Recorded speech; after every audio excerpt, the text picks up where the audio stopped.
Hello नमस्कार दोस्तों, कैसे हैं आप लोग। आशा है कि आप लोग अच्छे और स्वस्थ होंगे। दोस्तों एक नया फिर से एक मूवी ट्रेलर आया है। वैसे तो मूवी ट्रेलर अच्छा है, आप नहीं देखे हैं तो ज़रूर देखिएगा। मूवी ट्रेलर का नाम है पिंजरा। पिंजरा काफ़ी अच्छा मूवी ट्रेलर है इसमें दोस्तों।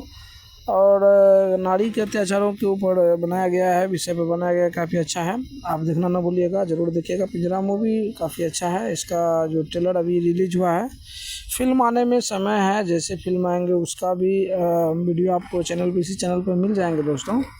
तो देखिएगा और बढ़िया से देखिए। इसमें फ़िल्म पारिवारिक मूवी है, बहुत अच्छा है। परिवार में कुछ लोग ऐसे होते हैं जो दूसरे को सताने में और दुख देने में ही अपने को सुखी मानते हैं। तो देखिए दोस्तों, ये उन्हीं परिवारों के लिए है जो परिवार में इस तरह के लोग रहते हैं और ये घिनौना काम करते हैं।